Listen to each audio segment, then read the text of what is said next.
les doutes dans la foi. Cheikh Mohammed ibn Saleh al-Uthaymin. بسم الله الرحمن الرحيم الحمد لله الصلاة والسلام على نبينا محمد وعلى آله وأصحابه أجمعين أما بعد. Question. Un jeune homme commettait beaucoup de péchés, puis il s'est repenti et s'est attaché à la religion, et il appelait les gens à la religion d'Allah. Mais les démons, al-shayatin, lui insufflent qu'Allah n'existe pas, que le messager d'Allah, sallallahu alayhi wa sallam, n'est pas véridique, que les compagnons ne sont que des légendes. Sera-t-il châtié pour ses pensées? Réponse. Ces insufflations, qu'Allah te fasse miséricorde, proviennent du diable. Elles proviennent de Shaitan. Il les insuffle dans le cœur des croyants comme cela est arrivé aux compagnons lorsqu'ils sont venus se plaindre au prophète sallallahu alayhi wa sallam en disant « Parfois nous éprouvons des choses pour lesquelles nous préférerions tomber du haut des cieux ou être brûlés à l'état de charbon plutôt que de les prononcer. » Le prophète sallallahu alayhi wa sallam leur dit « C'est cela la foi claire, c'est-à-dire la foi pure, sincère. En effet, c'est un signe d'une foi sincère. Pourquoi ? Car lorsque le diable voit que l'homme se dirige vers la vérité, il veut l'en détourner par tous les moyens. Et si cet homme était déjà égaré, cela lui suffirait, et le diable, Shaitan, ne viendrait pas à lui et ne lui insufflerait aucun doute, car le cœur de cet homme serait déjà rempli de ténèbres. Pour se débarrasser de ces doutes, il faut appliquer la parole du prophète. Si l'un d'entre vous ressent cela, qu'il cherche protection auprès d'Allah et qu'il cesse d'y penser. Si l'un d'entre vous ressent cela, qu'il cherche protection auprès d'Allah et qu'il cesse d'y penser. Il cherche protection auprès d'Allah en disant « A'udhu billahi minash shaytanir rajim » Je cherche protection auprès d'Allah contre Satan le lapidé. Et qu'il cesse d'y penser, en enlevant cette réflexion de son esprit de manière définitive. Question. Pourquoi ces doutes sont-ils très répandus chez les femmes? Réponse. Généralement, à cause de leur faiblesse et de leur amour pour l'obéissance et le bien. C'est l'amour du bien et la volonté d'accomplir parfaitement les adorations associées à une faiblesse dans la défense qu'ils font qu'elles sont plus touchées par cela. Mais cela atteint également beaucoup de jeunes garçons investis dans leur religion. La cause est la même, la force de l'amour pour le bien et la faiblesse de la défense. On a rapporté à Ibn Abbas ou Ibn Mas'ud, radiyallahu anhuma, que les Juifs disaient « Nous ne sommes pas atteints par les chuchotements du diable dans la prière, nos cœurs sont concentrés. » Il répondit « Ils ont dit vrai. Que ferait le diable avec un cœur en ruine? Que ferait le diable avec un cœur en ruine? C'est-à-dire que les cœurs des Juifs sont en ruine et que leurs adorations sont inutiles.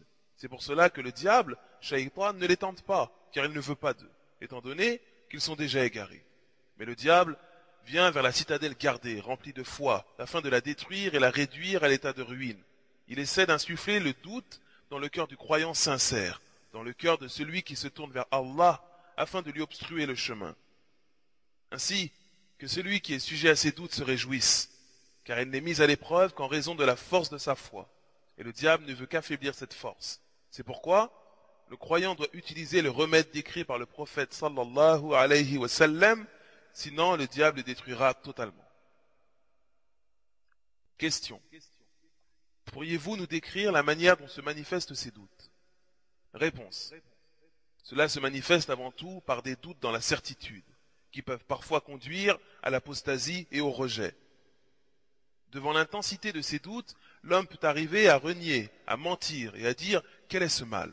D'autres encore, comme cet ignorant qui a dit à cet autre d'arrêter la prière, de laisser les ablutions afin de retrouver la certitude. Et cela est très grave. Cela se manifeste aussi dans le divorce. Ces doutes du diable provoquent des angoisses. Et l'homme se dit « Si je divorce, je serai en paix. » Ce qui est une erreur. Ce n'est pas correct. Aussi dans les ablutions, lorsque l'homme doute qu'il ait eu un vent ou non, il se dit « Je vais le faire. Ainsi je serai sûr. » Ce qui est une erreur. Le prophète, sallallahu alayhi wa sallam, a ordonné à celui qui doutait à ce sujet de ne pas sortir de la prière tant qu'il n'avait pas entendu ou senti quelque chose. Et il n'a pas dit que celui qui doutait devait refaire les ablutions afin d'être sûr. Les manifestations de ces doutes sont très nombreuses, et elles sont source d'angoisse, de fatigue, et elles peuvent amener au divorce. Bien que l'avis le plus authentique sur cette question est que celui qui est atteint par ces insufflations diaboliques, au point qu'il en arrive à divorcer, son divorce n'est pas valide. Car le prophète, sallallahu alayhi wa sallam, a dit, pas de divorce lorsqu'on ne sait pas ce que l'on dit. Pas de divorce lorsqu'on ne sait pas ce que l'on dit. De même pour celui qui est ensorcelé, son divorce n'est pas valide, car il ne sait pas ce qu'il dit. De même, pour celui qui est très en colère, qui ne sait plus ce qu'il dit et ne se contrôle plus, son divorce n'est pas valide. Question. L'homme est-il jugé pour les doutes insufflés par le diable qu'il peut parfois ressentir? Réponse. L'homme n'est pas jugé pour les doutes qu'il peut éprouver en lui, car ils viennent du diable. Et le prophète, sallallahu alayhi wa sallam, nous a informé que cela était une preuve de foi claire. Lorsque cela arrive, il doit chercher protection auprès d'Allah contre le diable et ne pas s'y attarder. Il ne doit pas chercher plus loin, car cela peut lui causer du tort. L'homme doit être fort, ferme dans sa foi et ne pas être ébranlé par ses doutes. Et Allah est plus savant. Question. Je n'ai rien fait qui mette Allah en colère. Je préserve les droits d'Allah. Je prie, je jeûne, mais ce qui me fait souffrir, c'est que depuis que je suis arrivé à la Mecque, le diable est avec moi à tout moment, même dans ma prière. Il me dit que je suis parmi les gens de l'enfer, que tout ce que je fais ne sert à rien. Il m'embrouille dans ma récitation dans la prière. Et lorsque j'ouvre le Coran et que je lis un verset qui évoque le châtiment, j'ai l'impression que c'est moi qui suis châtié. Indiquez-moi quelle est la voie authentique pour sortir de cela, qu'Allah vous récompense par un bien. Réponse.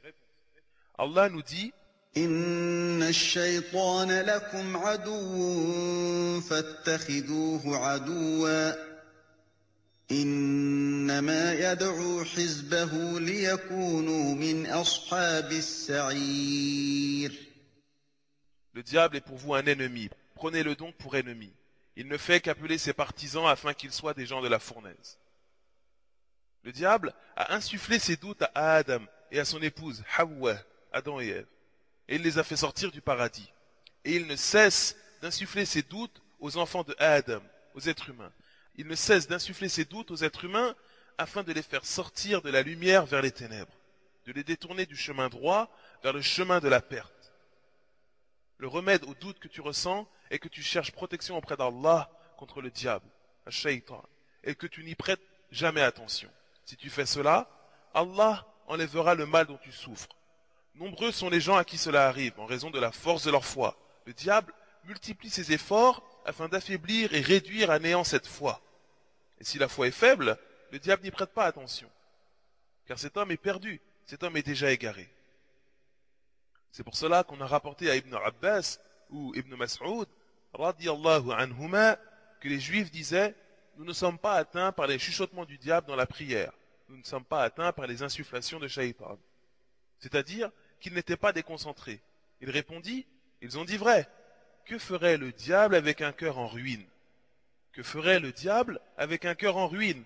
C'est-à-dire que les cœurs des Juifs sont en ruine et que le diable ne prête attention qu'aux cœurs qui sont emplis de la lumière d'Allah, de la science authentique, afin d'éteindre cette lumière. Ce que tu ressens n'est que la force de la foi et le diable veut la détruire en toi. Nous demandons à Allah qu'il te préserve. Patiente, détourne-toi de ces doutes et cherche protection auprès d'Allah contre le diable. إن الشيطان لكم عدو فاتخذوه عدوا إنما يدعو حزبه ليكونوا من أصحاب السعير.